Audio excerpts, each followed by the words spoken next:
সকাল বেলায় ছিলাম মায়ের কোলে, দুনিয়ার সকল যন্ত্রণা ছিলাম আমি ভুলে। যখন দুপুর বেলা সময় আবার হয়ে ভাইরে যায়, কি করিব ভাবি মনে তাই। দুপুর গড়িয়ে যখন আমার সন্ধ্যা গেল হইয়া, মালিকের কথা তখন যাই মনে পড়িয়া। হাতে বেশি সময় নাই দেখলাম তাকাইয়া, যাইতে হবে সবকিছু ছাড়িয়া। তাই তো একজন সহজ মানুষের কাছে যে জন চলিয়া যায়,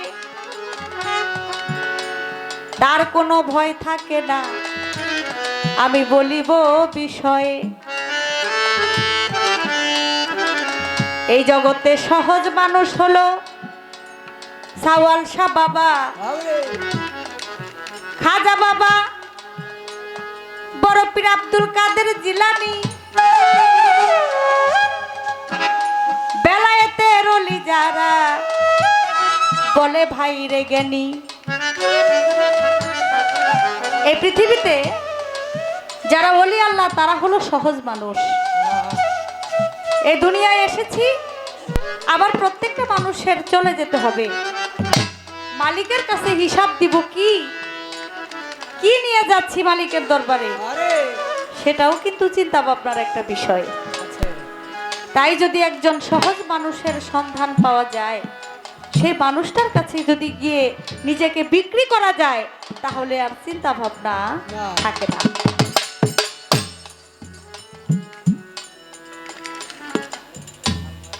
আমার আল্লাহর একজন নবী, মুসা নবী তার নাম, সে সবসময় আল্লাহর সাথে কথাবার্তা বলতো। তো একদিন রাস্তা দিয়ে যাইতেছে, আর একজন মা পথিমধ্যে দাঁড়িয়ে মুসা নবীকে ডাকতেছে। মুসা নবী ডাক শুনে তার কাছে গেল। যাওয়ার পর ওই মা জননী বলল, আপনি তো আল্লাহর নবী, আপনি আল্লাহর সাথে কথা বলেন, আপনার কাছে একটা জিনিস আমি জানতে চাই। আজকে আপনি আল্লাহর সাথে দেখা করবেন, আল্লাহকে একটু জিজ্ঞেস করবেন আল্লাহ কি আমার ভাগ্যে কোনো সন্তান লিখছে কিনা।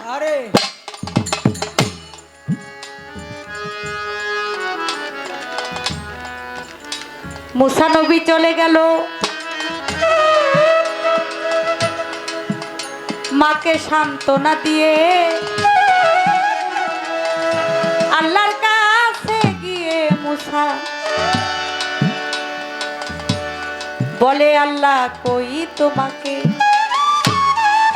রাস্তা দিয়ে আসার সময় এক মায়ের সাথে গেল দেখা হইয়া, কান্নাকাটি করলো মায়ে, বলতেছি খুলিয়া।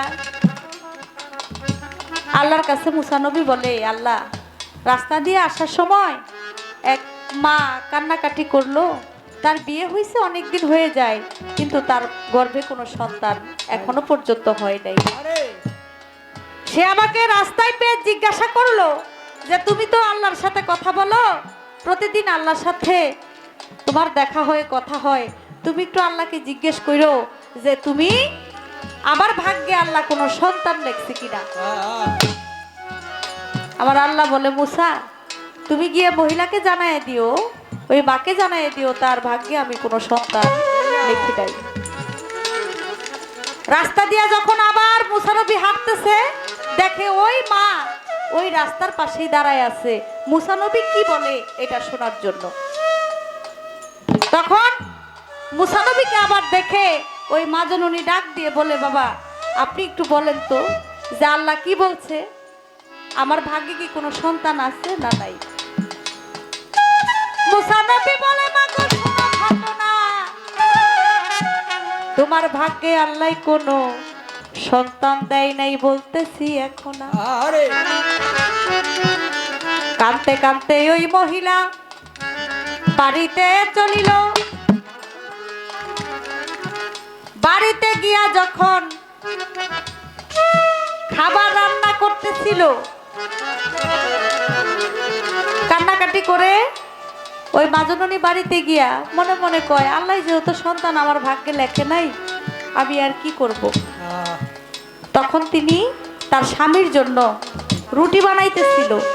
এমন সময় একটা পাগল এসে দরজার সামনে বলতেছে, মা ঘরে কে আছো, আমাকে কিছু খাবার দাও, আমি আজকে অনেকদিন যাবত অনাহারে। তুমি যদি আমাকে কিছু খাবার খাইতে দাও, একটা রুটি খাইতে দাও, তাহলে আল্লাহ তোমার একটা সন্তান দিব। এখন ওই মহিলা মনে মনে কয়, আল্লাহ বলছে আমার ভাগ্যে কোনো সন্তান নাই, আর এই পাগলে বলতেছে আমি একটা রুটি দিলে আল্লাহ আমার একটা সন্তান দিব। এটা কেমন কথা না, যেখানে আল্লাহ বলে দিছে আমার ভাগ্যে সন্তান নাই, আর পাগলাই কয় একটা রুটি দিলে একটা সন্তান দিব। যাক, সন্তান না দেখ, পাগলাই তো আমার সান্ত্বনা দিছে, মুসা নবী তো এই সান্ত্বনাটাও আমার দেয় নাই। তখন মহিলা করলো কি, তার ভাগের থেকে একটা রুটি ওই পাগলাকে খাইতে দিল। একটা রুটি খাইয়া ওই পাগলাই বলে যে, মাগো আরেকটা রুটি যদি আমারে দিতা, ওই রুটি খাইয়া আমি আল্লাহর কাছে দোয়া করতাম তোমার আরেকটা সন্তান আল্লাহ দিব। মহিলা কথা শুনে মনে মনে হাসে আর বলে, থাক, পাগল তো, সান্ত্বনা তো দিছে আমারে, আরেকটা রুটি খেয়ে দিল। খাইয়া বলে, মা আর একটা রুটি যদি আমারে দিত, তাহলে আমার পেটটা পুরোপুরি ভরতো, আল্লাহ তোমার আরেকটা সন্তান দিব। মহিলা মনে মনে কয়, আর একটা রুটি আছে, দুইটা তিনটা রুটি ছিল, আমার ভাগেরটা দিয়ে দিছি, আমার স্বামীর ভাগের থেকেও একটা দিছি, আর একটা রুটি আছে, মনে মনে চাইছিলাম যে আমার স্বামীর জন্য রাখি। যাক, পাগলাই যেহেতু খাইতে চাইতেছে, পাগলারে দিয়া দেই, আজকে আমার স্বামী যদি আসে, আমার স্বামীকে একটু বুঝাই আমি বলবো। তখন ওই রুটিটাও পাগলাকে দিয়ে দিছে। পাগলা দুই হাত তুলে আল্লাহর কাছে দোয়া করে, আল্লাহ যে আমার রুটি খাওয়াইয়া আমার পেট শান্তি করছে, আমার মন শান্তি করছে, আল্লাহ তুমিও তার মন শান্তি করো, তুমি তারে তিনটা সন্তান দিও। এই কথা বলিয়া পাগলাই চলে গেল ভাই। এদিক দিয়ে আস্তে আস্তে সময় চইলা যায়, একে একে তিনটি সন্তান হইল। ওই মায়ের শোনেন ঘটনা,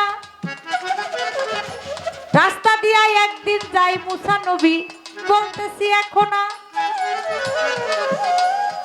পথিমধ্যে আবার ওই মা জননী মুসা নবীকে দেখিয়া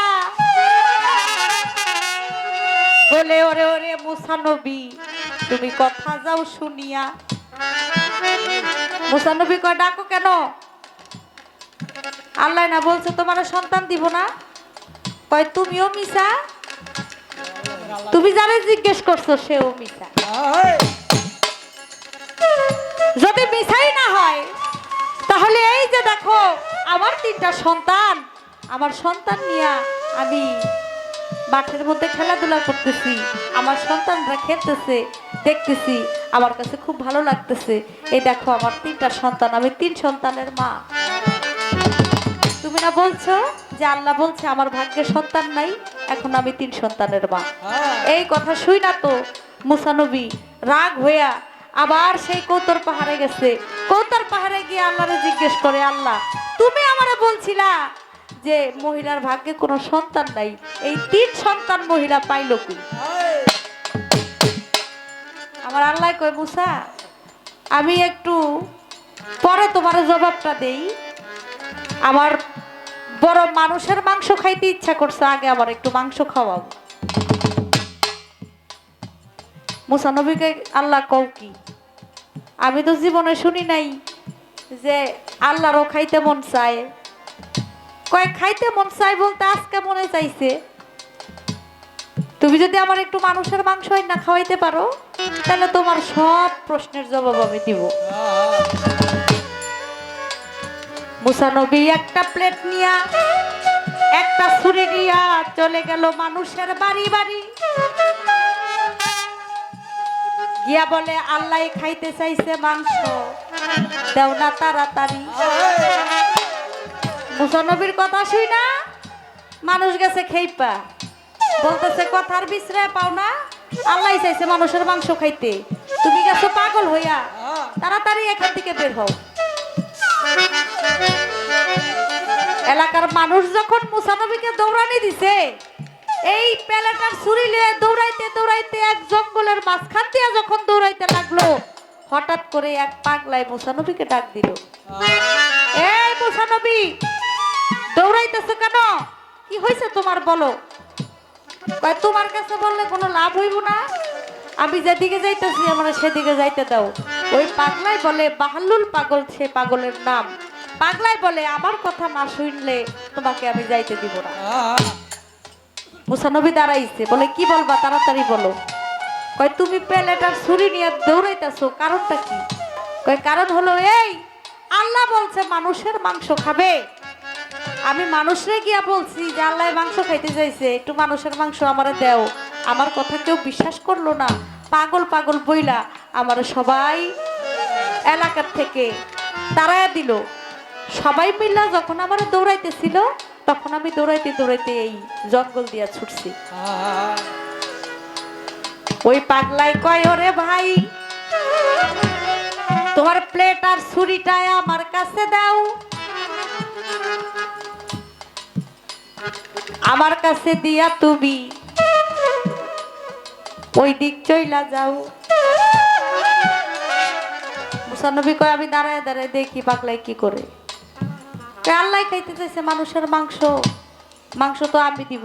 তুমি কিভাবে দিবা, তোমার শরীরে তো কোনো মাংস নাই, তোমার শরীরের যে চামড়ার সাথে হাড্ডি লাগে গেছে গা, তুমি আল্লাহরে কেমনে মাংস দিবা।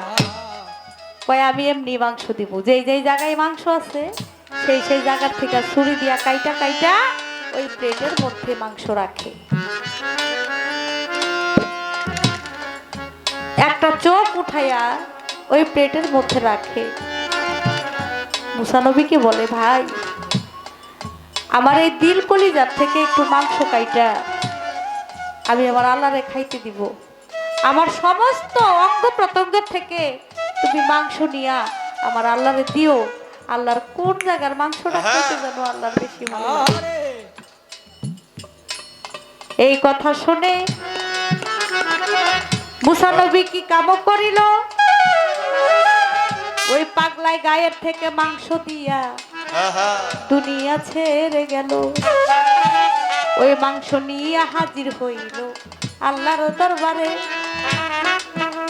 গিয়া বলে ওগো আল্লাহ, বলতেছি আপনারে আল্লাহ এই যে নেন মাংস আনছি আপনার জন্য।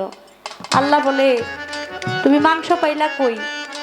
আরে সকাল থেকে সন্ধ্যা পর্যন্ত তো খালি মাংসের জন্য মানুষের বাড়ি বাড়ি ঘুরছি, এইটুকু মাংস দিয়ে আমার কেউ বিশ্বাস করে নাই, সবাই অবিশ্বাস করছে যে আল্লাহ কি মানুষের মাংস খায় নাকি। তবে এক জঙ্গল দিয়া যখন আসতেছিলাম, তখন একটা পাগলাই আমাকে দেখা আমার হাত থেকে ছুরি আর প্লেট নিয়া তার বিভিন্ন জায়গা থেকে মাংস কাইটা এই প্লেটের মধ্যে রাখছে। আল্লাহ বলে তার নাম কি? বলে তার নাম হলো বাহাল্লুল পাগল। বাহাল্লুল পাগল তোমার মাংস দিল? হ্যাঁ। এবার বলেন ওই মহিলায় ওই 3 বাচ্চা পাইলো কই, 3টা সন্তান পাইলো কই? আমার আল্লাহ বলে যে আমার জন্য মাংস দিতে পারে, আমি আল্লাহ কি তার কথা রাখতে পারি না? যে আমার জন্য মাংস কাইটা তার শরীর থেকে দিতে পারে, তাহলে সে যদি আমার কাছে কিছু চায় আমি তো তারে খালি হাতে ফিরাইতে পারি। এ মুসা, তুমিও তো মানুষ ছিলে, তুমিও তো পারতে তোমার শরীর থেকে একটু মাংস কাইটা আমাকে দিতে, তুমি তো দিতে পারলা না। যে পাগল আমাকে মাংস দিছে, সে যদি আমার কাছে শুধু 3টা সন্তান না, সে যদি আরো কিছু চাইতো, আমি আল্লাহ আরো কিছু তার জন্য দিতাম।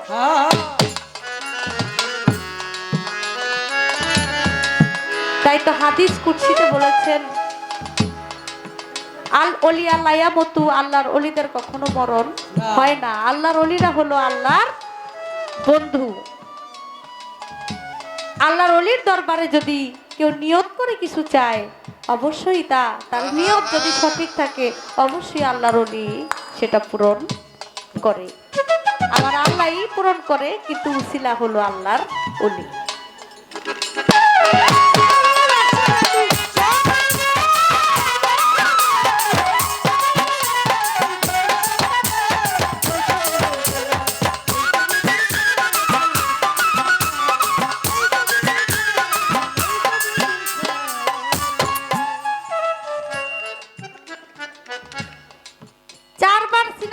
করলেন আমার দয়াল নবীকে। বুকে বেলায়েত ছিল, বুকে ছিল বেলায়েত। হ্যাঁ, তো সিনাসাক করলেন কেন? সিনাসাক করছে, এটা তো বিষয়টা অন্য বিষয়। সিনাসাকের বিষয়টা আর বুকে বেলায়েত ছিল, এই বিষয়টা একেবারে দুইটাই আলাদা বিষয়।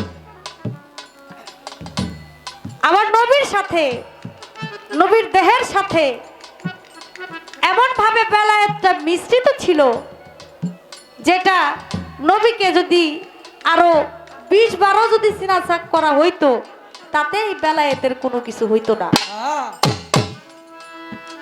ফুলের সাথে যেভাবে গন্ধ মিশে থাকে, সেভাবে বেলায়েতটা আমার নবীর সাথে মিশেছিল। শিশু অবস্থায় 4 বার আমার আল্লাহর হুকুমে ফেরেশতাদের ধারায় তাকে সিনাসাক করা হয়েছিল, এবং তার শরীরের ভিতরে যা ছিল, কলিজা, ফেফসা, সবকিছু,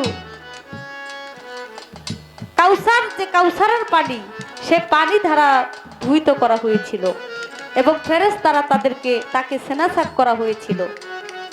আর 4 বারই সিনাসাক করে সেখান থেকে কিছু মাংসপিণ্ড বের করে এটা ফেলে দেওয়া হয়েছিল। এটা ফেরেশতারাই এটা বের করেছিল আমার আল্লাহর হুকুমে। বেলায়েতটা আমার নবীর সাথে যেভাবে মিশেছিল সেভাবেই ছিল। সিনাসাকের সাথে আর ওই বেলায়েতের সাথে কোনো সম্পর্ক নাই, এটা একেবারে আলাদা। ফেরেশতাদেরকে আল্লাহ পাক রাব্বুল আলামিন হুকুম করেছিল যে এই মুহূর্তে চলে যাও আমার দিনের নবী হযরত মুহাম্মদ সাল্লাল্লাহু আলাইহি সাল্লামকে, তাকে সিনাসাক করো। তাই সিনাসাক করেছিল ফেরেশতারা।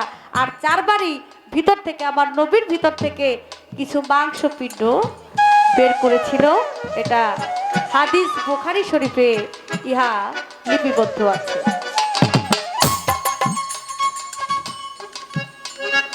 বলে কোন কোন আসমানে দেখা হয় মাওলা আলীর সাথে? কারণ আমি বলেছিলাম, আমার নবী বলেছে, আমি যদি হই এলেমের জ্ঞানের শহর, আর আলী হলো সেই শহরের দ্বার। ঘরের মধ্যে যদি একটা মানুষ থাকে, আমি যেই দরজা দিয়ে ঢুকলাম, সেই দরজা দিয়ে একবার ঢুকছি, আরেকবার বাহির হইছি, তাহলে দরজার সাথে আমার দেখা হইল 2 বার। আর দরজার ঘরের ভিতরে যে মালিক আছে, সেই মালিকের সাথে দেখা হইছে আমার 1 বার। আমার নবী করিম হযরত মুহাম্মদ সাল্লাল্লাহু আলাইহি সাল্লাম তিনি এটাই বুঝাইছেন যে আমার সাথে দেখা হবে 1 বার, আর মাওলা আলীর সাথে দেখা হবে আসতে এবং যাইতে। প্রত্যেকটা আসমানের প্রত্যেকটা দরজার মধ্যে মাওলা আলীর সাথে আমার নবীর সাথে দেখা হয়েছিল। যাইতেও দেখা হয়েছে, আসতেও দেখা হয়েছে, এবং আমার নবী করিম হযরত মুহাম্মদ সাল্লাল্লাহু আলাইহি সাল্লাম মাওলা আলীকে সেই আসমানের উপরেই একটা উপহার স্বরূপ তার হাতের আংটি দিয়েছিল।